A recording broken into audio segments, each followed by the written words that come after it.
নমস্কাৰ বন্ধু বান্ধৱীসকল, কেনে আছে আপোনালোক? মই অবিনাশ আৰু আপোনালোকে চাই আছে অসমীয়া এক্সপেৰিমেণ্ট ইউটিউব চেনেল। আজি আপোনালোকৰ মাজলৈ এটা পুনৰ নতুন এক্সপেৰিমেণ্ট লৈ উভতি আহিছোঁ। আজি এই এক্সপেৰিমেণ্টত আমি কোনো ধৰণৰ অক্সিজেনৰ চিলিণ্ডাৰ অথবা কোনো ধৰণৰ সঁজুলি মানে কিনি অনা সঁজুলি ব্যৱহাৰ নকৰাকৈ আমি পানীৰ তলত কিছু সময় ৰ'বৰ বাবে চেষ্টা কৰিম। এই এক্সপেৰিমেণ্টটোৰ বাবে আমাক প্ৰয়োজন হ'ব এটা বটল, এডাল পাইপ আৰু এটা পাম্প, যিটো নেকি আমি ইতিমধ্যে যোগাৰ কৰি লৈছোঁ। আৰু এতিয়া আমি সেই এক্সপেৰিমেণ্টটো কৰিবৰ বাবে আগবাঢ়িম। তেন্তে বলকচোন ভিডিঅ'টো আৰম্ভ কৰোঁ। ইয়াৰ বাবে এয়া এটা বটল লৈছোঁ আৰু এডাল দীঘল পাইপ লৈছোঁ, যিটো নেকি আমি এই সাঁকোখনৰ পৰা তললৈ ঢুকি পাব লাগিব। আৰু এইটো এটা পাম্প লৈছোঁ। পাম্পটো যদিও বেয়া হ'লেও আমি এক্সপেৰিমেণ্টত ইউজ কৰিছোঁ। আৰু মোৰ সহযোগীয়ে পাৰৰ পৰা মানে পাম্পটো মাৰি থাকিব আৰু মই তলত এই বটলটোৰ সহায়ত মই আপোনালোকক আকৌ দেখুৱাই দিছোঁ। এই বটলটোত এটা মই পাইপডাল ইয়াতে সংযোগ কৰিছোঁ ফুটাই লৈ, আৰু এইপিনে মই ফুটাই দিছোঁ আৰু বেলুন লগাই দিছোঁ। আৰু এইপিনেৰে মই ভিতৰত মানে গেছখিনি গ্ৰহণ কৰিম, বাহিৰৰ পৰা দিয়া গেছখিনি, যাতে মই ওলটাই যেতিয়া কাৰ্বন ডাই অক্সাইডখিনি উলিয়াই দিম তেতিয়া এই ফুটাকেইটাৰে ওলাই আহিব।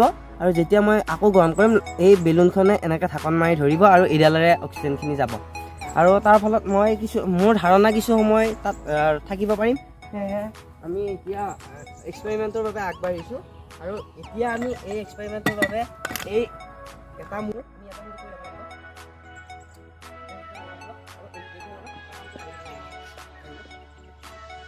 এইটো লৈ মই পানীলৈকে যাব লাগিব। এয়া আপোনালোকে চাই থাকক। আছোঁ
বন্ধু বান্ধৱীসকল, আমি বহু সময় ৰ'বৰ কাৰণে ট্ৰাই কৰিলোঁ, কিন্তু ছাকচেছ হৈছোঁ। কাৰণ যদিও ইমান ভালকৈ ছাকচেছ হোৱা নাই, কিন্তু আমাৰ এয়া আমি নিজে হাতেৰে বনোৱা সামগ্ৰীৰে এইখিনিয়ে সম্ভৱ।